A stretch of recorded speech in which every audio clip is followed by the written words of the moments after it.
جو پہیا الگ ہو گیا تھا اس کو ہاتھ میں اٹھایا، دوسرے ہاتھ میں باقی ماندہ بائسیکل کو تھاما اور چل کھڑا ہوا۔ یہ محض ایک اضطراری حرکت تھی، ورنہ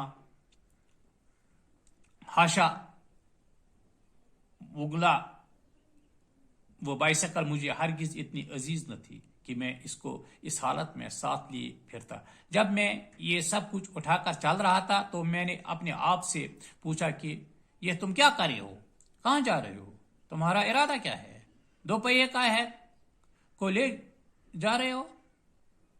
سب سوالوں کا جواب یہی ملا کہ دیکھا جائے گا، فی الحال تم یہاں سے چل دو، سب لوگ تمہیں دیکھ رہے ہیں، سر اونچا رکھو اور چلتے جاؤ، جو ہنس رہے ہیں انہیں ہنسنے دو۔ اس قسم کے بیہودہ لوگ ہر قسم اور ہر ملک میں پائے جاتے ہیں۔ آخر ہوا کیا؟ محض ایک حادثہ، بس دائیں بائیں مت دیکھو، چلتے جاؤ۔ لوگوں ناشائستہ کلمات بھی سنائی دے رہے تھے۔ ایک آواز آئی، بس حضرت، غصہ تھوک ڈالیے۔ ایک دوسرے سے بولے، بے حیا بائسیکل، گھر پہنچ کر تجھے مزہ چکھاؤں گا۔ ایک والد اپنے لخت جگر کی انگلی پکڑے جا رہے تھے، میری طرف اشارہ کر کے کہنے لگے، دیکھو بیٹا، سرکس کی بائسیکل ہے، اس کے دونوں پہیے الگ ہوتے ہیں۔ لیکن میں چلتا گیا، تھوڑی دیر کے بعد آباد سے دور نکل گیا۔ اب میری رفتار میں عظمت پائی جاتی تھی۔ میرا دل جو کئی گھنٹوں سے ایک کشمکش میں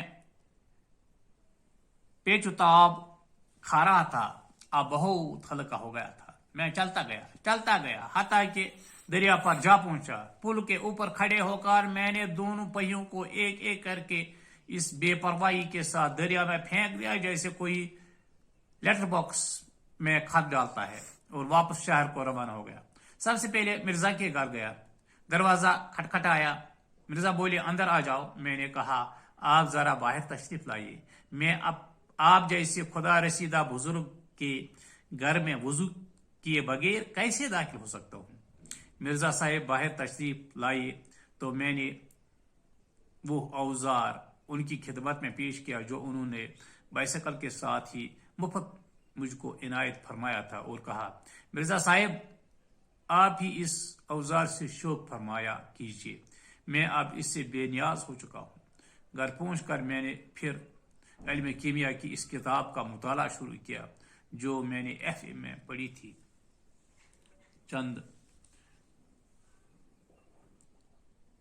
مشکل الفاظ جن کا میں معنی بتاؤں۔ طویل ہو گیا لمبا، جنون ہو گئی دیوانگی، مستی، خسارہ، نقصان، شبہ، شک، ہم کلام ہونا، آپس میں باتیں کرنا، گفتگو کرنا، بےہودہ فضول گفتار بات چیت، گفتو شنید بات چیت، منقطع معطل ہونا، ٹوٹ جانا، اضطراری، بے قراری، بے چینی، ناشائستہ، غیر تہذیب یافتہ، غیر مہذب، ناموزون، غصہ تھوکنا، غصہ چھوڑنا، غصہ پی جانا، عزیمت، طلسمی دعا، وہ افسوں جس سے موکلوں کو حاضر میں لا سکیں، کشمکش، کشیدگی، کھینچاتانی، پیچ و تاب کھانا، غصہ کرنا، بے قرار ہونا، بے چین ہونا، فکر و اندیشہ میں مبتلا ہونا، بے نیاز، بے پرواہ۔ وضو، نماز کے لیے جو ہم وضو بناتے ہیں۔ پطرس نے فیصلہ کیا کہ یہ سائیکل بیچ دیں گے۔ آگے سائیکلوں کی ایک دکان پر پہنچ گئے، وہاں سائیکل بیچنی چاہیے، لیکن دکان والوں نے اس کی قیمت 3 روپے مقرر کی۔ اس سے پطرس کو مزید صدمہ پہنچا اور وہ غصے میں سائیکل پر سوار ہو کر تیزی سے پیڈل دینے لگا۔ چند قدم ہی گئے تھے کہ سائیکل کا ایک پہیا الگ ہو گیا اور وہ زمین پر گر پڑ گئے۔ انہوں نے اپنے آپ کو سنبھالا، وہاں کچھ لوگ بھی جمع ہو گئے تھے اور پطرس صاحب پر ہنس رہے تھے۔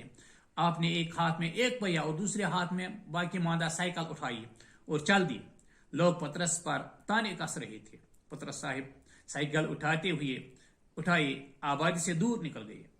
آگے دریا تھا۔ آپ نے پل کے اوپر کھڑے ہو کر سائیکل کے دونوں حصے دریا میں پھینک دیے اور پھر مرزا کے گھر پہنچے۔ مرزا نے اندر آنے کے لیے کہا۔ پتر صاحب نے جواب دیا کہ تم جیسے خدا رسیدہ بزرگ کے گھر میں بغیر وضو کے کیسے آ سکتا ہوں؟ یہ کہہ کر سائیکل والا اوزار اس کے حوالے کیا اور خود گھر چلی آئی اور کیمسٹری کی وہ کتاب کھول کر پڑھنے لگے جو انہوں نے ایف اے میں پڑھی تھی۔ وہ اس کتاب کا مطالعہ اس لیے کرنے لگے کہ کوئی بم بنانے کا طریقہ معلوم ہو جائے تاکہ اپنا غصہ اتارا جا سکے۔ اس طرح سے میرا آج کا موضوع مکمل ہو جاتا ہے۔ وما علینا الا البلاغ۔